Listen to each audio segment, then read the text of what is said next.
अस्सलाम वालेकुम दोस्तों, मेरा नाम आसिन सुमरा। आप देख रहे हैं सुमरा टेक्निकल टीवी। दोस्तों, आज की वीडियो में हम बात करने जा रहे हैं बहुत ही मशहूर कंपनी जो है वेव्स।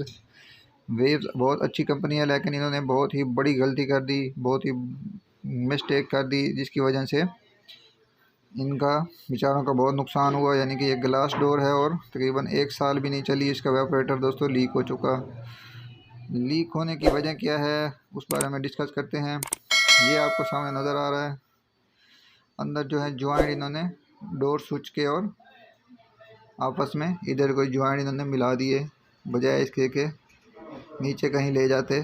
और वेपरेटर जो है यानी कि चैम्बर के पीछे साथ ही अटैच किसी टेप वगैरह से इन्होंने लगा दिए। ये जो डोर स्विच है, इसके ज्वाइंट और नीचे बल्ब के ज्वाइंट जो है आपस में इधर ही इन्होंने अटैच कर दिए थे, जिसकी वजह से दोस्तों हुई स्पार्किंग होने की वजह से पानी जमा हुआ। उसके बाद स्पार्किंग होगी, स्पार्किंग होने की वजह से अपना आग लगी, उसका शोला निकला। शोला लगने की वजह से फ्रिज को आग भी लग सकती थी, बज़ाहिर आपने देखा भी है लगी हुई है।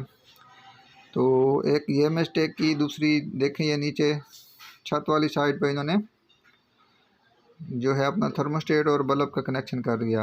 हत्ता कि ये साइड पे भी लगा सकते हैं, पहले लगाते रहे हैं, दूसरी फ्रिजें भी लगाते रहे हैं। तो इधर लगाने की बजाय इन्होंने छत पे लगा दिया। यहाँ पानी जमा होता है, उसके बाद शॉर्ट सर्किट होते हैं, उसके बाद थर्मोस्टेट भी ख़राब हो जाते हैं। जैसे इन्होंने ये बहुत ही बड़ा पागलपन किया।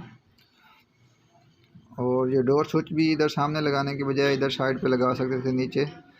ये देख लें, आपको आग लगी हुई नज़र आ रही है। अगर ये फोम को आग लग जाती तो सारी फ्रिज भी जल सकती थी। उसके बाद वेपरेटर तो वैसे लीक हुआ ही हुआ। तो कस्टमर बेचारे को 1 साल के अंदर ये सारा कुछ करवाना पड़ गया। ये वेपरेटर आप देख रहे हैं, हमने कटाई करके दिखाया। ये वेपरेटर के साथ आग लगने की वजह से वेपरेटर जो है लीक हो गया दोस्तों। तो इस तरह नहीं करना चाहिए, कंपनियों को कुछ सोचना चाहिए। ये वाली चीज़ें जो हैं इनको किसी ऐसी जगह लेकर जाएं जहां पानी का सिस्टम इनका वहाँ पहुँच सके और इसकी लाइफ जो है वो ज़्यादा हो सके। तो किसी का कुछ भी नहीं गया, कंपनी वालों की खुद की शिकायत है। तो मैं कंपनी वालों से भी अपील करता हूँ कि इस तरह का काम ना करें, इसमें कुछ बेहतरी लाएँ। तो उम्मीद करता हूँ ये शेयरिंग दोस्तों आपको अच्छी लगी होगी। मिलते हैं नेक्स्ट वीडियो में, तब तक के लिए दीजिए इजाज़त। अपनी दुआओं में याद रखिएगा। अल्लाह हाफ़िज़।